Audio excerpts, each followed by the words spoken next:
Two children vanish from their home. No forced entry, no screams. A wrench placed on the front door undisturbed. Their mother wakes up to empty beds and calls police at 10:01 a.m. The stepfather says he heard nothing all night. 3 days later, a pink blanket is found in the woods. Just the blanket, nothing else. No footprints, no bodies, no trace of the children. Both parents take lie detector tests. Both results come back inconclusive. The mother says there was violence in the home. The stepfather denies everything. 9 months pass. Then he's arrested. But not for the missing kids. For something else. Something that makes you realize those children never wandered off. This is the case of Lilly and Jack Sullivan, and what happened in that house is worse than you think. Before we go any further, here are the questions we're going to answer in this video. What is the last verified sighting of Lilly and Jack Sullivan? What exactly happened on the morning of May 2nd, 2025? What did searchers find and what didn't they find? What do court documents reveal about the household dynamic? What do the 2026 charges against Daniel Martell change, and what do they not change? What are the leading hypotheses, and what evidence supports or contradicts each one? Where does the case stand today, and what happens next? We're going to answer all of that. But first, if you're interested in true crime cases that are still unfolding, cases where the answers haven't been found yet, hit that subscribe button. This channel covers missing persons cases, unsolved mysteries, and deep dives into investigations that need attention. Your support helps keep these stories in the public eye. Let's get into it. Lilly Sullivan was 6 years old. Jack Sullivan was 4. They lived with their mother, Malahia Brooks Murray, and their stepfather, Daniel Martell, in Lansdowne Station, Nova Scotia, a small, rural community in Hants County, about an hour northwest of Halifax. Lilly and Jack were young, they were small, and on May 2nd, 2025, they disappeared from their home in the early morning hours. Lansdowne Station is not a town, it's a rural area. Homes are spread out, the terrain is heavily wooded, there are dirt roads, dense forest, and limited visibility. It's the kind of place where a child could wander into the trees and be out of sight in seconds. This matters because in missing persons cases, terrain dictates search strategy. Dense woods mean slower grid searches. Limited roads mean fewer potential sightings. Rural areas mean fewer cameras, fewer witnesses, fewer data points. And in this case, that's exactly what investigators were dealing with. Malahia Brooks Murray is the biological mother of Lilly and Jack. Daniel Martell is their stepfather. The couple lived together at the Lansdowne Station property with the children. In the months following the disappearance, details about the household dynamic began to emerge, some from court documents, some from media reports, some from statements made by family members. We'll cover that in detail later. But for now, what you need to know is this. The family structure, the relationships, and the timeline of events are all under scrutiny, because in cases like this, investigators start with the home. They start with the people who were there, and they work outward. Now let me walk you through the timeline. This is the most important part of the case, because everything, every theory, every search decision, every investigative angle comes back to what happened in the hours before and after Lilly and Jack disappeared. In the days before May 2nd, there were reports that Lilly and Jack had been kept home from school.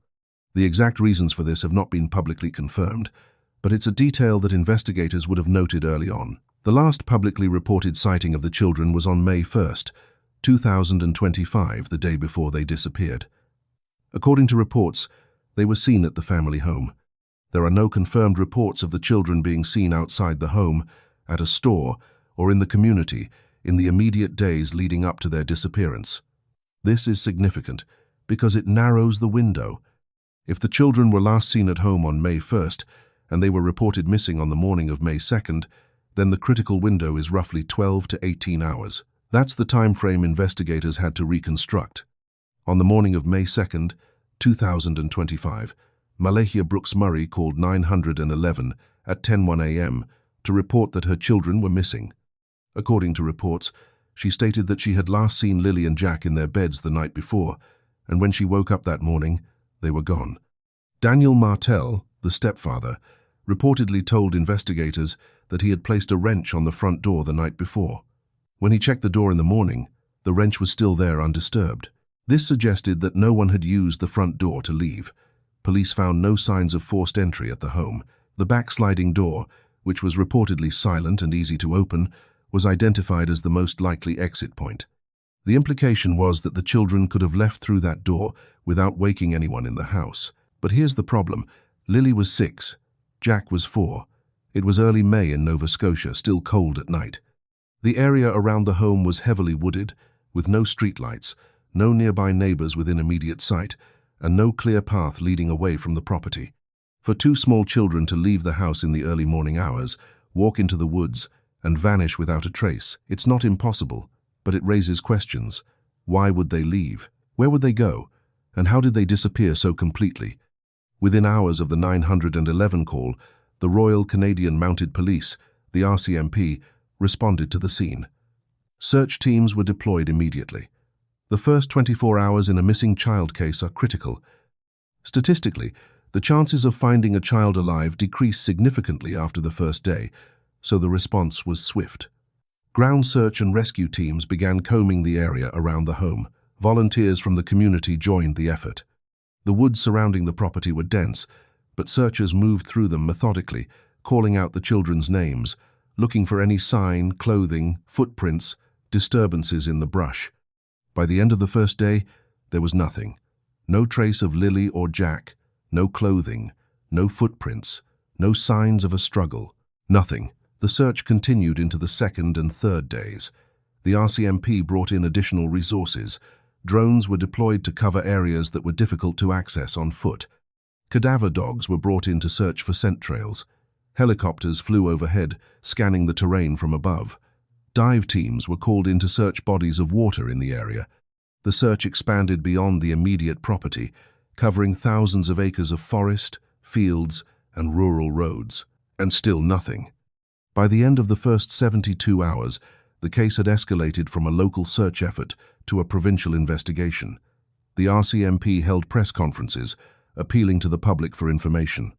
Malahia Brooks Murray made emotional pleas for her children's safe return. The community rallied, organizing search parties, distributing flyers, and sharing information on social media. But despite the massive effort, there were no credible sightings, no new leads, and no evidence to indicate where Lilly and Jack had gone. This is where the case becomes deeply frustrating, not just for the family, but for investigators and the public. In most missing child cases, there is something. A witness who saw the child walking down a road, a piece of clothing found in the woods, a scent trail that dogs can follow. But in this case, there was nothing. It was as if Lilly and Jack had simply vanished. Now, let's talk about what investigators actually did. Because when people hear that there's no trace, they sometimes assume that means the search wasn't thorough. That's not the case here. The search for Lilly and Jack Sullivan was extensive, methodical, and involved multiple agencies and specialized resources. Understanding what was done and why certain methods were used helps explain why the lack of evidence is so significant. Search and rescue operations in rural, wooded areas follow specific protocols. The first step is establishing a perimeter around the last known location. In this case, that was the family home in Lansdowne Station. From there, searchers use a grid search pattern, dividing the area into sections and systematically covering each one. This ensures that no area is missed. Searchers walk in lines, spaced a few feet apart, looking for any sign of the missing person clothing, footprints, broken branches, anything that indicates someone passed through. In addition to ground searches, air support is critical in cases like this. Drones equipped with thermal imaging cameras can detect heat signatures, which is useful for locating a person who may be injured or hiding. Helicopters provide a broader view of the terrain, allowing searchers to spot areas that may be difficult to access on foot. In the Sullivan case, both drones and helicopters were used extensively in the days following the disappearance. Cadaver dogs and tracking dogs were also deployed. Tracking dogs are trained to follow a specific scent trail, which can help locate a missing person if they've walked through an area. Cadaver dogs are trained to detect the scent of human remains, which is used in cases where there's a possibility that the missing person may have died. Both types of dogs were used in the search for Lilly and Jack, and according to reports, neither produced a confirmed trail or alert. Dive teams were brought in to search bodies of water in the area. This is standard procedure in missing persons cases, especially in rural areas where there may be ponds, streams, or other water features. Children are naturally drawn to water, and tragically, drowning is a common cause of death in cases where young children wander away from home. Dive teams searched multiple water sources in the area, but no evidence of the children was found. The search also involved the community. Volunteers organized search parties, walking through fields, checking abandoned buildings, and distributing flyers with the children's photos. Social media played a significant role in spreading awareness of the case. Posts about Lilly and Jack were shared thousands of times, reaching people across Nova Scotia and beyond. Tips and potential sightings were reported to the RCMP, and each one was investigated. But here's the reality. In a case like this, the volume of tips can be overwhelming. Some tips are credible. Some are well-intentioned, but inaccurate. Some are based on misidentification or wishful thinking. Investigators have to sift through all of them, cross-reference them with known facts, and determine which ones are worth pursuing. It's a time-consuming process, and it requires careful management to ensure that resources are focused on the most promising leads. Despite all of this, the ground searches, the air support, the dogs, the dive teams, the community involvement, the tips, there was no confirmed trace of Lilly and Jack Sullivan. And that's what makes this case so difficult. Because the lack of evidence doesn't just mean the children haven't been found. It means there's no clear direction for the investigation to go. Now let's talk about the evidence, or more accurately, the lack of it. In any investigation, it's important to distinguish between what is confirmed, what is reported, and what is unknown. This is especially true in high-profile cases, where rumors and speculation can spread quickly and become confused with fact. So let's break down what we actually know about the Lilly and Jack Sullivan case. Confirmed facts. Lilly Sullivan, age 6, and Jack Sullivan, age 4, were reported missing on May 2, 2025, at 10:01 a.m. The 911 call was made by their mother, Malahia Brooks Murray, from the family home in Lansdowne Station, Nova Scotia. The children were last seen at the home on May 1, 2025. Daniel Martell, the stepfather, reported that he had placed a wrench on the front door the night before and it was undisturbed in the morning. Police found no signs of forced entry at the home. The back sliding door was identified as the most likely exit point. A large-scale search was conducted, involving the RCMP, ground search and rescue teams, drones, helicopters, cadaver dogs, tracking dogs, and dive teams. No confirmed trace of the children was found. On January 26, 2026, Daniel Martell was arrested and charged with sexual assault, and forcible confinement involving an adult complainant.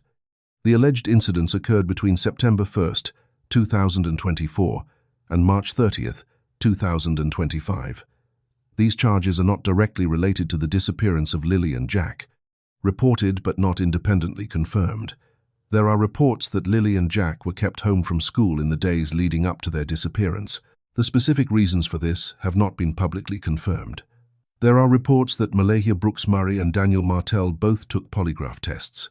The results of those tests have not been publicly released.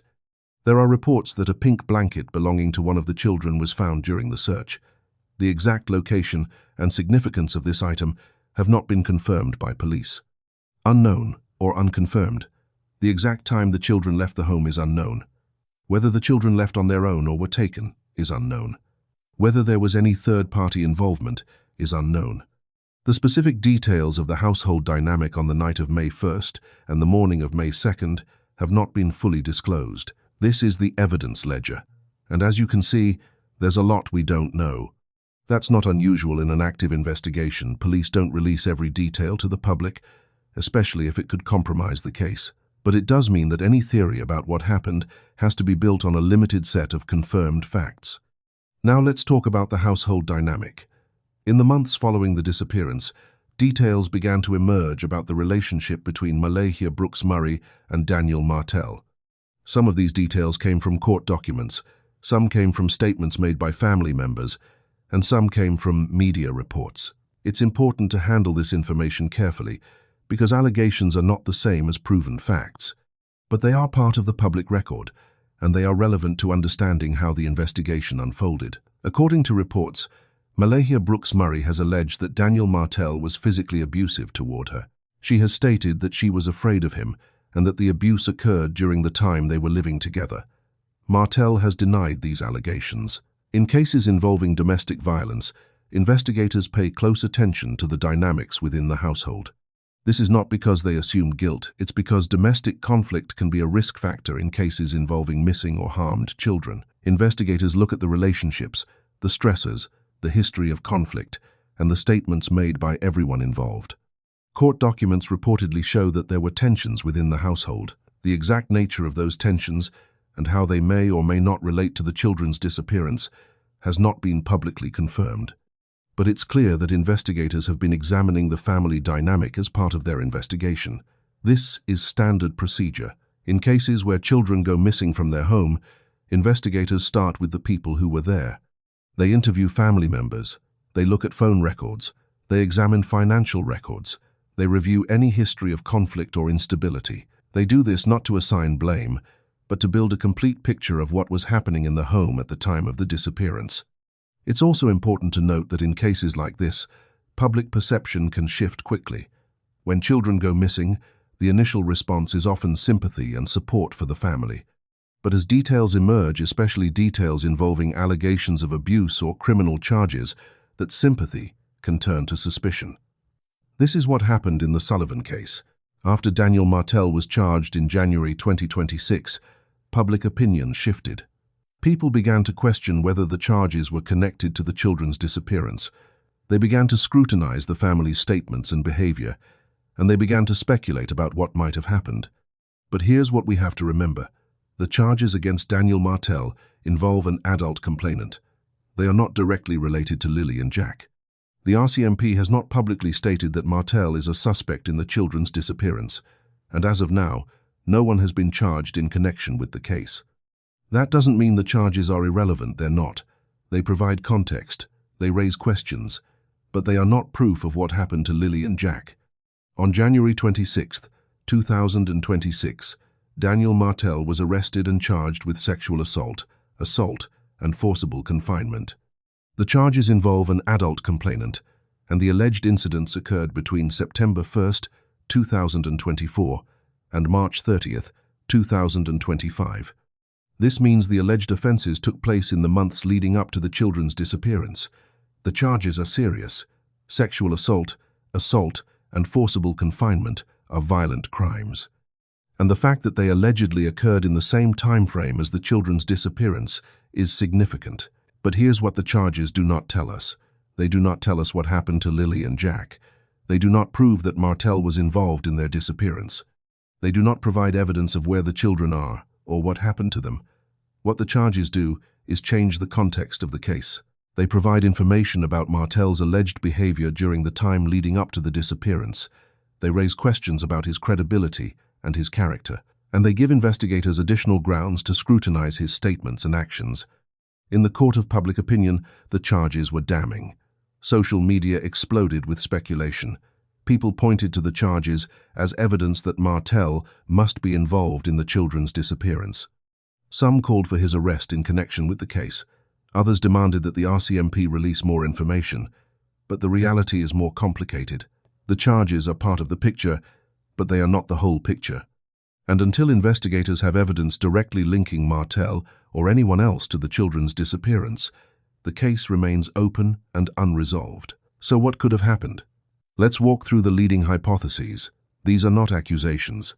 They are scenarios that investigators likely considered based on the available evidence and the patterns seen in similar cases. Each hypothesis has evidence that supports it and evidence that contradicts it, and understanding these scenarios helps explain why this case is so difficult to solve. Hypothesis 1. The children wandered off and got lost. This is the scenario that was initially considered most likely. Lilly was 6, Jack was 4. Young children sometimes wander away from home, especially if they wake up early and no one else is awake. The backsliding door was identified as the most likely exit point, and it was reportedly easy to open. If the children left through that door, they could have walked into the woods without anyone hearing them. Once in the woods, they could have become disoriented, especially if it was still dark or if the terrain was unfamiliar. Young children can cover surprising distances, but they can also get lost very quickly in dense forest. What supports this hypothesis? The lack of forced entry, the undisturbed wrench on the front door, the fact that the back door was accessible, the rural wooded setting, which makes it easy to get lost, the fact that young children sometimes do wander off, especially if they're curious or if they're following an animal or an interesting sound. What contradicts this hypothesis? The complete lack of trace evidence. In cases where children wander off and get lost, searchers usually find something: a footprint, a piece of clothing, a scent trail that dogs can follow. In this case, despite extensive searches involving trained professionals and specialized equipment, nothing was found. Additionally, the weather in early May in Nova Scotia can be cold, especially at night. If the children wandered off in the early morning hours, they would have been exposed to the elements. The fact that no trace of them has been found after nearly 2 years suggests that if they did wander off, something else happened: an accident, an encounter with wildlife, or something that removed them from the search area entirely. Hypothesis 2. The children had an accident. This scenario suggests that the children left the home, either on their own or with someone, and had an accident that resulted in their deaths. The accident could have been a fall, drowning, exposure to the elements, or something else. If the children's bodies were in a location that was difficult to access or that was outside the search perimeter, they might not have been found. What supports this hypothesis? The rural setting, which has natural hazards like water, steep terrain, and dense forest. The fact that young children are vulnerable to accidents, especially in unfamiliar or unsupervised environments. The lack of any confirmed sightings or evidence of the children being taken by a third party. What contradicts this hypothesis? The extensive search efforts, which included cadaver dogs, dive teams, and aerial searches. If the children had an accident in the immediate area, it's likely that some evidence would have been found. The fact that no bodies, no clothing, and no scent trails were detected suggests that if there was an accident, it occurred in a location that was not searched, or the bodies were moved or concealed. Hypothesis 3. Third-party involvement. This scenario suggests that someone other than the family was involved in the children's disappearance. This could be a stranger abduction, an opportunistic crime, or involvement by someone known to the family. Stranger abductions of young children are rare, but they do happen. In rural areas, where homes are isolated and there are fewer witnesses, such crimes can be harder to detect. What supports this hypothesis? The complete lack of trace evidence, which could suggest that the children were removed from the area quickly and efficiently. The fact that no bodies have been found, which could indicate that the children were taken somewhere else. The possibility that someone could have accessed the property without being seen, especially in the early morning hours when it was still dark. What contradicts this hypothesis? The lack of any confirmed sightings of a vehicle or a stranger in the area. The fact that the RCMP has not publicly identified any suspects or persons of interest outside the family.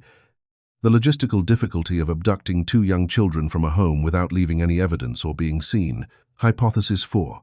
Family involvement. This is the scenario that many people suspect, especially after the charges against Daniel Martell were announced. This hypothesis suggests that someone in the household was involved in the children's disappearance, either through an intentional act or through negligence that resulted in harm. This is the scenario that investigators always consider in cases where children go missing from their home, because statistically, family members are more likely to be involved than strangers. What supports this hypothesis? The fact that the children were last seen at home, the lack of any evidence of forced entry or third-party involvement, the allegations of domestic violence, and the criminal charges against Daniel Martell, which suggest a history of violent behavior. The fact that the children's disappearance occurred during a time when there were reportedly tensions in the household. What contradicts this hypothesis? The lack of physical evidence linking anyone in the household to the children's disappearance. The fact that no bodies have been found, which makes it difficult to prove that a crime occurred. The emotional appeals made by Malachia Brooks Murray for her children's safe return, which appeared genuine to many observers. The fact that the RCMP has not charged anyone in connection with the children's disappearance, despite nearly 2 years of investigation. These are the main hypotheses, and as you can see, each one has strengths and weaknesses. The truth is, without more evidence, it's impossible to say definitively what happened to Lilly and Jack Sullivan, And that's the most frustrating part of this case for the investigators, for the family, and for the public. So where does the case stand today? As of early 2026, Lilly and Jack Sullivan are still missing. The RCMP continues to investigate, but there have been no major public updates in recent months. Daniel Martell's criminal charges are proceeding through the court system, but they remain separate from the missing children investigation. Malaya Brooks Murray continues to appeal for information about her children's whereabouts. The case remains open. The RCMP has stated that they are following up on tips and leads as they come in, but they have not identified any suspects or persons of interest publicly. The search efforts have scaled back from the massive operation that took place in the days immediately following the disappearance, but investigators have not given up. In cases like this, resolution often comes from new information. A witness who was afraid to come forward initially, a piece of evidence that was overlooked, a confession, a body that is discovered months or years later. Sometimes, cases remain unsolved for decades before a breakthrough occurs, and sometimes they are never solved at all. But the hope is that someone, somewhere, knows something. Maybe it's someone who saw something unusual on the morning of May 2nd. Maybe it's someone who heard something that didn't seem important at the time. Maybe it's someone who has information but has been afraid to come forward. If you know anything about the disappearance of Lilly and Jack Sullivan, the RCMP is asking you to contact them. Even the smallest detail could be the piece that breaks this case open. Lilly Sullivan was 6 years old. Jack Sullivan was 4. They've been missing since May 2nd, 2025. Their mother wants them home. The community wants answers. And somewhere, the truth is waiting to be found. If you have any information about this case, please contact the Royal Canadian Mounted Police. And if this case affected you, if you want to see it solved, share this video. Keep their names in the public eye. Because the more people who know about Lilly and Jack, the better the chance that someone will come forward with the information that brings them home. So where does the case stand today?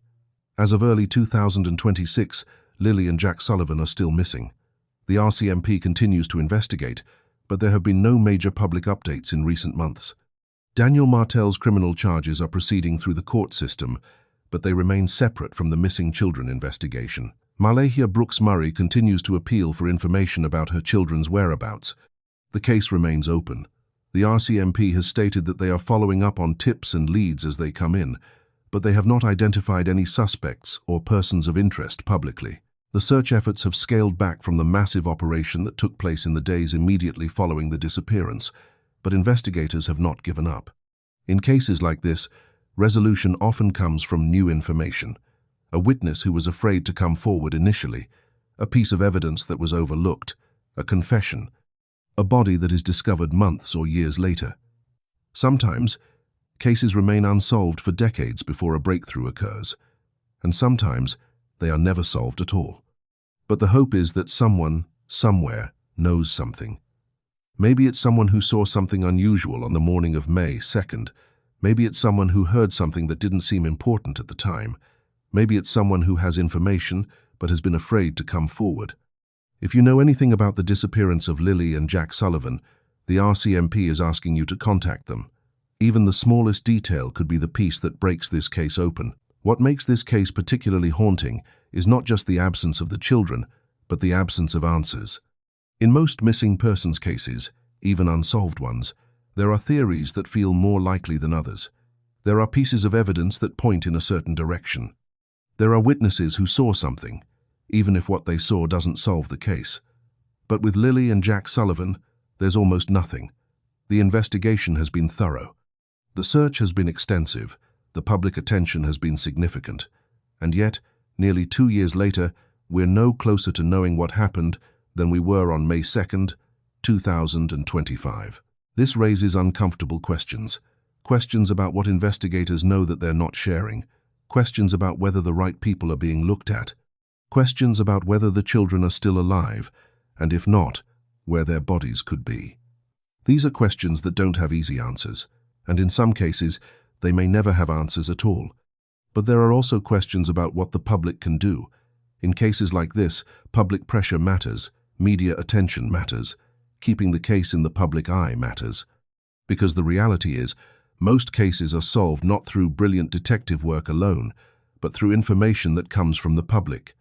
Someone sees something, someone hears something, someone knows something and finally decides to speak up. That's how cases get solved. The challenge with the Sullivan case is that the public information is limited. The RCMP has been careful about what they release, which is understandable. They don't want to compromise the investigation. But it also means that the public doesn't have a clear sense of what to look for or what might be helpful. Are investigators looking for witnesses who saw a vehicle in the area? Are they looking for information about specific individuals? Are they looking for tips about locations where the children might be? Without that guidance, it's hard for the public to know how to help. What we do know is this: Lilly and Jack Sullivan deserve to be found. Their family deserves answers, and the community deserves to know what happened.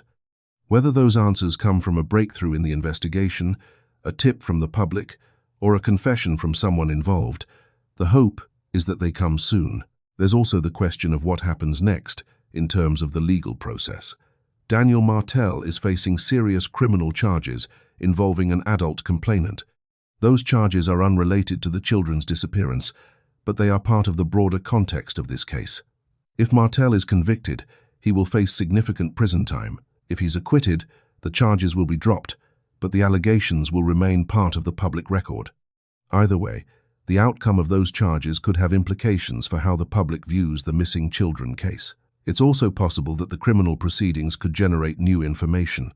Sometimes, when people are facing serious charges, they become more willing to talk. They make deals. They provide information in exchange for leniency. They confess to things they've been hiding. It's not guaranteed, but it's a possibility. And in a case like this, where there's so little evidence and so few leads, any new information could be significant. There's also the possibility that the case could be solved through forensic advances. Technology is constantly improving. DNA analysis is more sophisticated than it was even a few years ago. Forensic techniques that didn't exist a decade ago are now standard practice. If physical evidence was collected during the initial investigation, soil samples, fibers, trace DNA, it's possible that reanalyzing that evidence with newer technology could yield results that weren't possible before. But all of this is speculation. The reality is, we don't know what investigators have. We don't know what evidence they've collected. We don't know what leads they're following. And we don't know when or if this case will be solved. What we do know is that Lilly Sullivan and Jack Sullivan have been missing for nearly 2 years. They were 6 and 4 years old when they disappeared. If they're still alive, Lilly would be 8 now. Jack would be 6. They would have grown, changed, experienced things, or they would have been prevented from experiencing things.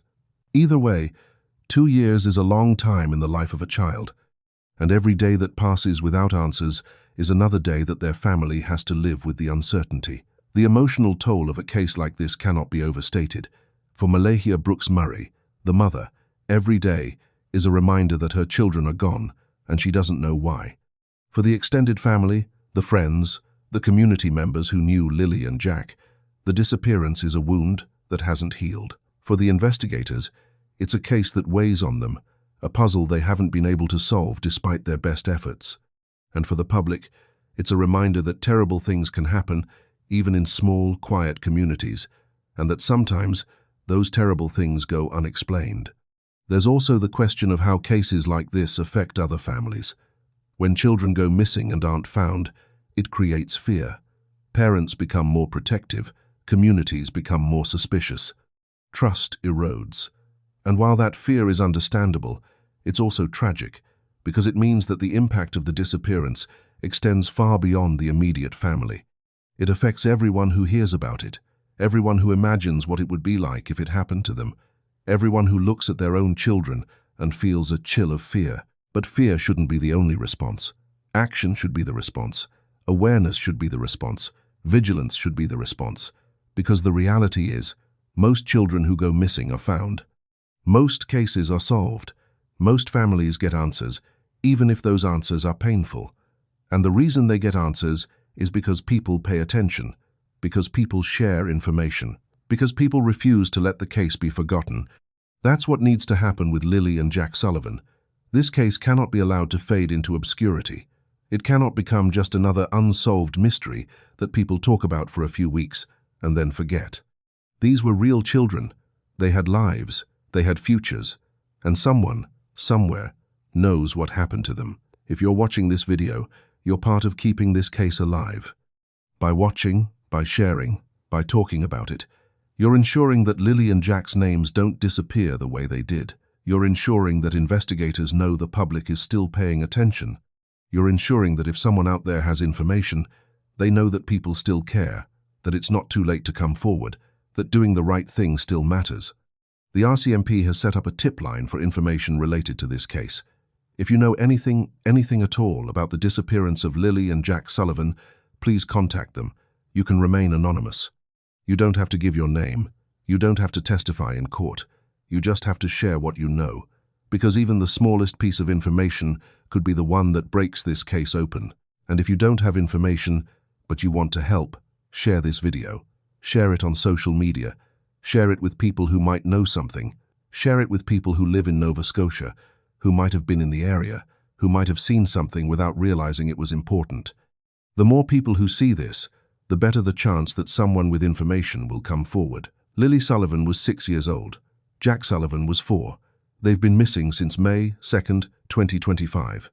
Their mother wants them home. The community wants answers. And somewhere, the truth is waiting to be found. If you have any information about this case, please contact the Royal Canadian Mounted Police. And if this case affected you, if you want to see it solved, share this video. Keep their names in the public eye. Because the more people who know about Lilly and Jack, the better the chance that someone will come forward with the information that brings them home. This case isn't over. It's still active. It's still being investigated, and it can still be solved. But it's going to take all of us, investigators, media, the public working together to make that happen. So don't forget about Lilly and Jack Sullivan. Don't let their story fade away. Keep asking questions. Keep demanding answers. Keep their names alive. Because that's how cases get solved. That's how families get closure, and that's how justice gets served. The reality of cases like this is that they often hinge on one moment, one person deciding to speak up, one piece of evidence being re-examined, one witness remembering something they thought was insignificant. That's what investigators are waiting for. That's what the family is hoping for. And that's why cases like this need to stay in the public consciousness. Because the moment people stop talking about it is the moment the chances of solving it start to diminish. There's also something important to understand about how investigations like this work over time. In the immediate aftermath of a disappearance, there's a flood of activity. Search teams, media coverage, tips pouring in, investigators working around the clock. But as weeks turn into months and months turn into years, that intensity naturally decreases. It's not that investigators stop caring. It's not that they give up. It's that they have other cases, other responsibilities, and without new leads, there's only so much they can do. The case becomes what's called a cold case, still open, still being worked, but not with the same level of active investigation as in those first critical days. Cold cases get solved, though. They get solved all the time. Sometimes it's because of advances in technology. Sometimes it's because a witness who was afraid to come forward finally finds the courage. Sometimes it's because someone involved in the crime has a crisis of conscience and confesses. Sometimes it's because investigators take a fresh look at old evidence and see something that was missed the first time. The point is, cold doesn't mean hopeless. It just means waiting.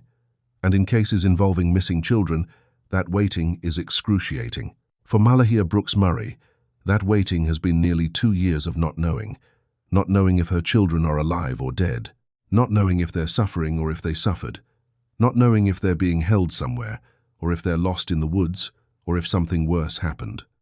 That kind of uncertainty is a special kind of torture. It's the not knowing that destroys people, because as long as there's no body, there's hope. But hope without answers is its own kind of prison. The community of Lansdowne Station has also been living with this uncertainty. In small rural communities, everyone knows everyone. When something like this happens, it doesn't just affect the family, it affects the entire community. People look at each other differently. They wonder. They speculate. They're afraid to let their own children out of their sight. The sense of safety that small communities often pride themselves on gets shattered, and it doesn't come back until there are answers. There's also the question of what the media's role should be in cases like this. On one hand, media attention is crucial. It keeps the case in the public eye. It generates tips. It puts pressure on investigators to keep working the case. But on the other hand, media attention can also be harmful. It can spread misinformation. It can turn tragedy into entertainment. It can invade the privacy of grieving families. It can create a circus atmosphere that makes it harder for investigators to do their jobs. The balance is delicate, and it's not always clear where the line should be drawn. What's clear, though, is that responsible coverage matters. Coverage that sticks to the facts. Coverage that doesn't sensationalize. Coverage that respects the dignity of the victims and their families. Coverage that focuses on generating useful information rather than just generating clicks. That's the kind of coverage that actually helps solve cases. And that's the kind of coverage this case deserves. Social media has also played a significant role in this case, as it does in most high-profile missing persons cases today. Facebook groups dedicated to finding Lilly and Jack have thousands of members. Posts about the case have been shared tens of thousands of times. People have created timelines, analyzed publicly available information, and shared theories about what might have happened. Some of this has been helpful. It's kept the case in the public eye and generated tips for investigators. But some of it has been harmful, spreading rumors, accusing innocent people, and creating noise that makes it harder to separate fact from fiction. The challenge with social media is that everyone has a platform. Everyone can share their theory. Everyone can point fingers. And once something is posted online, it takes on a life of its own, regardless of whether it's true. This is particularly problematic in cases like this, where the facts are limited and the speculation is endless. People mean well. They want to help. They want to solve the case. But good intentions don't always lead to good outcomes, especially when those intentions are based on incomplete or inaccurate information. That's why it's so important to stick to what's confirmed, to be clear about what we know and what we don't know, to avoid jumping to conclusions, to remember that real people are involved, real children who are missing, real parents who are grieving, real investigators who are working to find answers. This isn't a puzzle to be solved for entertainment. It's a tragedy that deserves to be treated with seriousness and respect. Let's talk about what typically happens in cases where children go missing from their homes, because understanding the patterns can help us understand why this case is so unusual. Statistically, when a child goes missing from their home, the most likely scenarios are the child wandered off and got lost, the child had an accident, the child was taken by a non-custodial parent, or the child was harmed by someone in the household. Stranger abductions, while they get the most media attention, are actually the least common scenario. In cases where a child wanders off, they're usually found within a few hours or days, often within a relatively small radius of where they went missing. Young children don't typically travel far on their own. They get tired, they get scared, they hide, and search teams, especially those with trained dogs, are usually able to locate them. The fact that Lilly and Jack haven't been found despite extensive searches suggests that either they traveled much farther than would be expected for children their age, or something else happened that removed them from the search area. In cases where a child has an accident, a fall, drowning, exposure, there's usually physical evidence. A body is found. Clothing is found. There are signs of where the child was and what happened.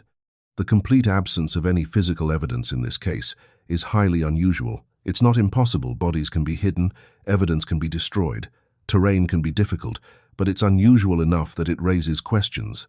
In cases involving non-custodial parents, there's usually a clear motive and a clear suspect. Someone who had custody disputes, someone who made threats, someone who had a history of trying to take the children.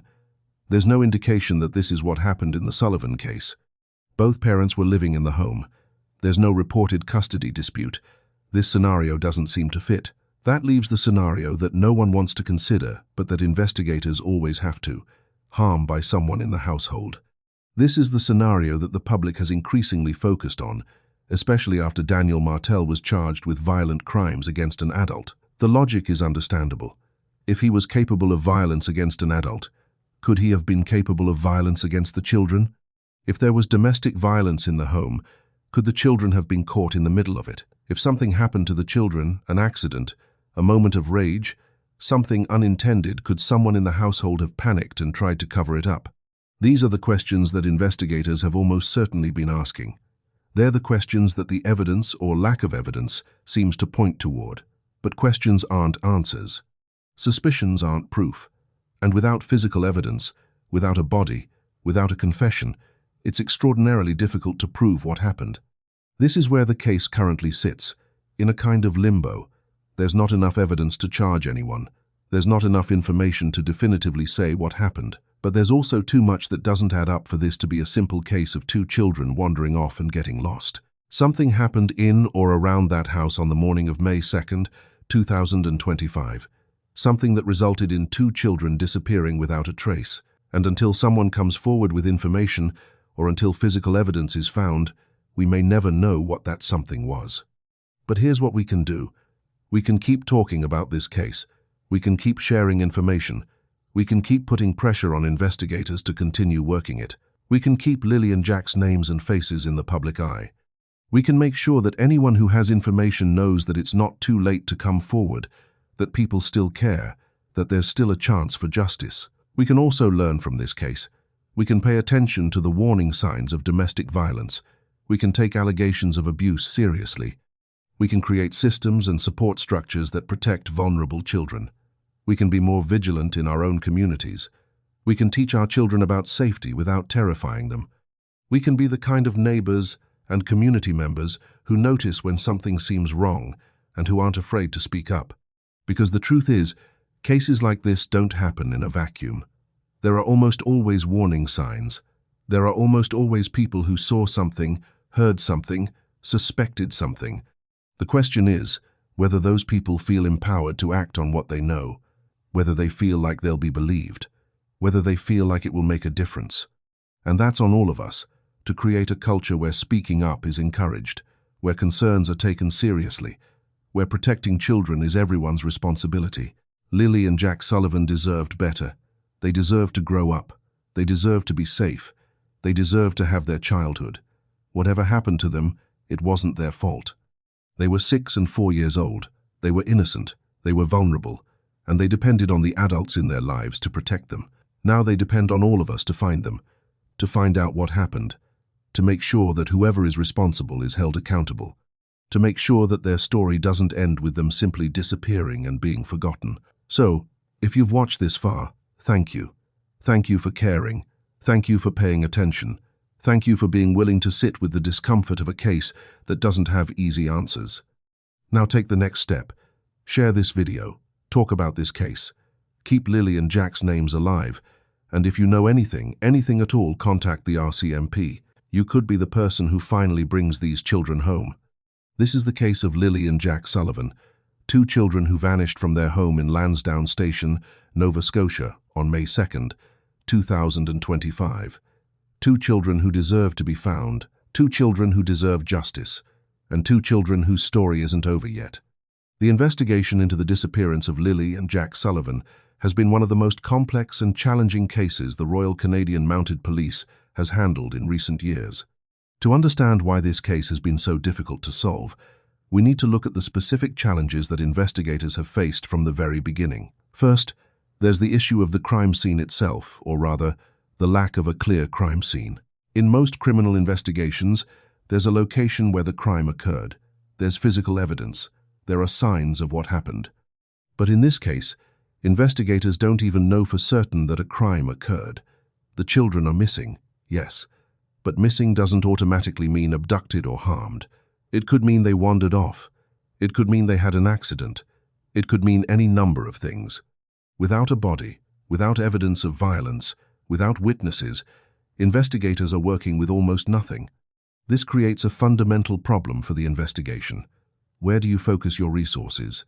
Do you treat this as a search and rescue operation, assuming the children are lost somewhere in the woods? Do you treat it as a criminal investigation, assuming someone took them or harmed them?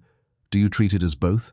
The RCMP has had to balance these approaches, dedicating resources to searching the physical area while also investigating the people who were in the home that night. It's a difficult balance, and it means that resources are stretched thin. Second, there's the issue of the timeline. The exact time that Lilly and Jack disappeared is unknown. According to reports, they were last seen in their beds the night before. They were discovered missing when Malahia Brooks Murray woke up and called 911 at 10:01 a.m. That's a window of potentially 8 to 12 hours, depending on when they were actually last seen and when they actually left the house. That's a huge window. In that amount of time, a lot can happen. Children can travel significant distances. Evidence can be moved or destroyed. Witnesses can come and go. The longer the window, the harder it is to reconstruct what happened. Investigators would have tried to narrow this window by interviewing everyone in the household. When did you last see the children? When did you go to bed? When did you wake up? Did you hear anything during the night? Did you check on the children at any point? The answers to these questions would help establish a more precise timeline. But if the people being interviewed aren't being truthful, or if their memories are unclear, or if there are inconsistencies in their accounts, then the timeline remains murky. Third, there's the issue of physical evidence, or again, the lack of it. In the nearly 2 years since Lilly and Jack disappeared, no significant physical evidence has been found. No bodies, no clothing, no personal items beyond the reported pink blanket, no confirmed footprints, no DNA evidence, no forensic evidence that would indicate what happened or where the children went. This is extraordinarily unusual.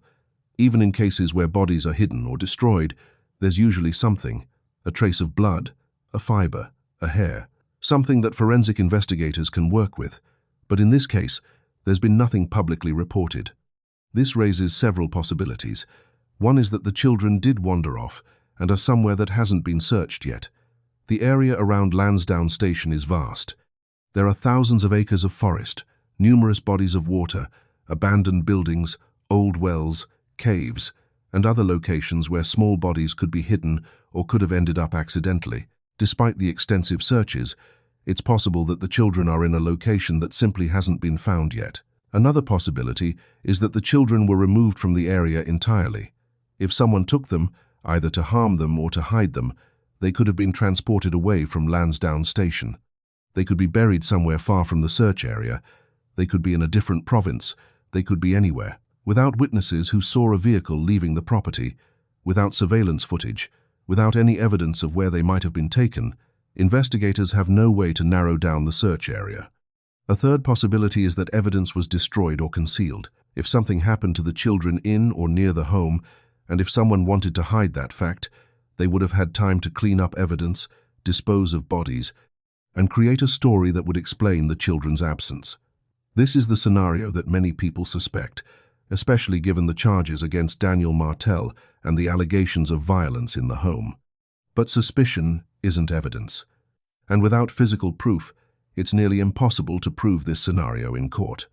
Fourth, there's the issue of witness credibility. In any investigation, investigators have to assess the credibility of the people they're interviewing. Are they telling the truth? Are they leaving things out? Are they lying outright? In this case, the primary witnesses are Malahia Brooks Murray and Daniel Martell, the two adults who were in the home when the children disappeared. Both have been interviewed extensively. Both reportedly took polygraph tests. Both have given their accounts of what happened that night and the following morning. Polygraph tests, it's important to note, are not foolproof.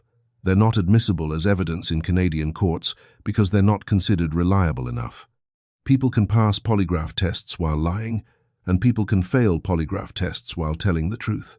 The tests measure physiological responses, heart rate, blood pressure, breathing, perspiration that are associated with stress and anxiety. But stress and anxiety can be caused by many things, not just lying. Someone who is genuinely distraught about their missing children might show the same physiological responses as someone who is lying about what happened to them. The fact that both Malahia and Daniel's polygraph results reportedly came back inconclusive tells us very little. It doesn't mean they're lying. It doesn't mean they're telling the truth. It just means the tests didn't provide clear results. Investigators would have to rely on other methods to assess credibility, looking for inconsistencies in their stories, comparing their accounts to physical evidence, examining their behavior and demeanor, and investigating their backgrounds and histories. The allegations of domestic violence add another layer of complexity. Malahia has stated that Daniel was physically abusive toward her. Daniel has denied this. If the allegations are true, it raises questions about what else might have been happening in that household. If there was violence between the adults, were the children safe? Were they witnesses to that violence? Were they victims of it? These are questions that investigators would have to explore, but without corroborating evidence, it's difficult to know what the truth is. The charges against Daniel Martell in January 2026 provided some corroboration. He was charged with sexual assault, and forcible confinement involving an adult complainant. These are violent crimes. They suggest a pattern of violent behavior. They suggest that Daniel is capable of harming others, but they don't prove that he harmed Lilly and Jack. The charges involve a different victim, different incidents, and different circumstances. They're relevant to the investigation, certainly. They change how investigators and the public view Daniel, but they're not direct evidence of what happened to the children. Fifth, there's the issue of public perception and media pressure. From the moment this case became public, there has been intense scrutiny. The media has covered it extensively. Social media has been flooded with theories and speculation. The public has demanded answers, and all of this creates pressure on investigators. Pressure to solve the case quickly. Pressure to make an arrest. Pressure to provide updates and information. But investigations don't work on the public's timeline. They work on the evidence's timeline. And when there's no evidence, there's no timeline. This pressure can be both helpful and harmful. It's helpful because it keeps the case in the public eye, which can generate tips and leads. It's harmful because it can push investigators to make decisions based on public opinion rather than evidence. It can lead to tunnel vision, where investigators focus on the most obvious suspect because that's who the public wants them to focus on, rather than following the evidence wherever it leads. It can also lead to the release of information that should be kept confidential, which can compromise the investigation. The RCMP has been relatively tight-lipped about the details of this investigation, which is appropriate. They've released basic information, the children's names and ages, the date they went missing, the location, appeals for public tips. But they haven't released details about what evidence they've collected, who they're looking at as suspects, or what theories they're pursuing. This is standard practice in active investigations. You don't want to tip off potential suspects. You don't want to compromise evidence. You don't want to create a situation where someone can tailor their story to fit the publicly known facts. But this lack of information frustrates the public. People want to know what's happening. They want to know if progress is being made.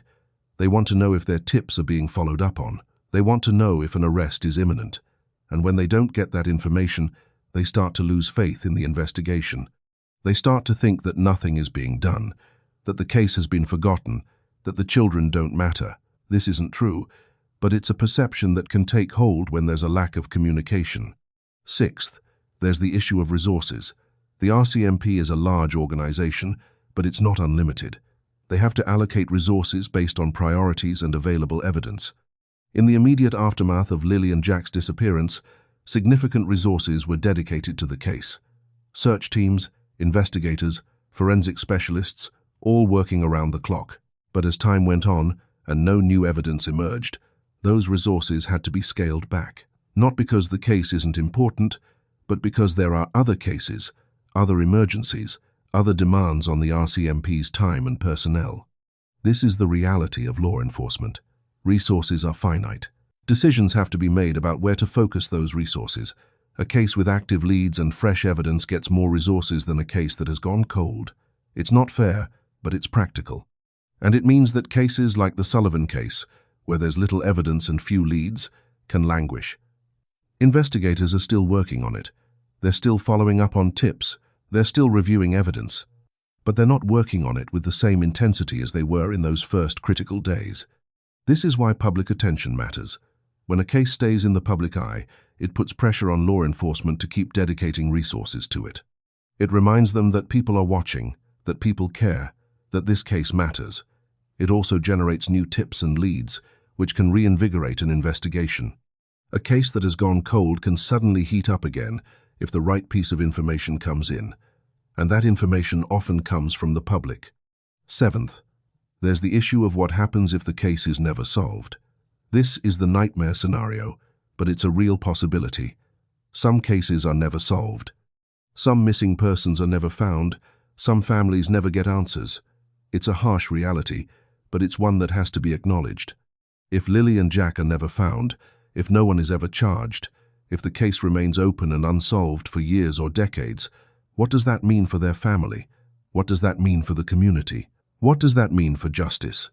For Malahia Brooks Murray, It would mean living the rest of her life not knowing what happened to her children, not knowing if they're alive or dead, not knowing if they suffered, not knowing if she could have done something to prevent it. That kind of uncertainty is devastating. It's a wound that never heals. It's a question that never gets answered. And it's a burden that no parent should have to carry. For the community of Lansdowne Station, it would mean living with the knowledge that something terrible happened in their midst and no one was held accountable. It would mean looking at neighbors and wondering. It would mean never feeling completely safe again. It would mean that the sense of community and trust that small towns pride themselves on would be permanently damaged. For the justice system, it would mean a failure to protect two vulnerable children, a failure to find out what happened to them, a failure to hold anyone accountable. And while the justice system isn't perfect, while cases do go unsolved, each unsolved case is a reminder of the limitations of law enforcement and the legal system. But it doesn't have to end that way. Cases get solved years, even decades after they go cold. New witnesses come forward. New technology allows old evidence to be re-examined. People who were involved have changes of heart and confess. Deathbed confessions happen. People who were protecting someone decide they can't protect them anymore. There are many ways that cold cases get solved, and there's no reason to believe that the Sullivan case can't be one of them. What's needed is persistence. Persistence from investigators who refuse to give up. Persistence from the media who keep covering the case. Persistence from the public who keep asking questions and demanding answers. Persistence from anyone who has information and is waiting for the right moment to come forward. Because that moment is now. It's always now. There's never a wrong time to do the right thing. There's also the question of what justice would look like in this case. If someone is eventually charged and convicted in connection with the disappearance of Lilly and Jack, what would an appropriate punishment be? In Canada, the most serious crimes carry sentences of life imprisonment. Murder, for example, carries a mandatory life sentence, though eligibility for parole varies depending on the circumstances. If someone harmed these children, if someone killed them and hid their bodies, if someone has been lying about what happened for nearly 2 years, what punishment would fit that crime? Some would argue that no punishment is sufficient, that nothing can bring Lilly and Jack back, that nothing can undo the harm that's been done. And they're right. Justice in cases like this is imperfect. It can't restore what was lost. It can't heal the wounds.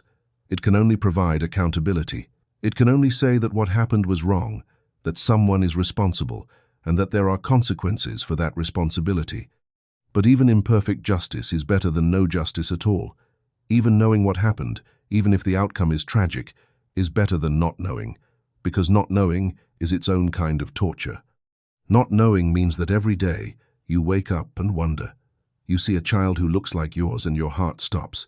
You hear a story about a child being found and you hope, even though you know the odds are against you. You live in a state of suspended grief, unable to mourn because you don't know if there's anything to mourn, unable to move forward because you don't know where forward is.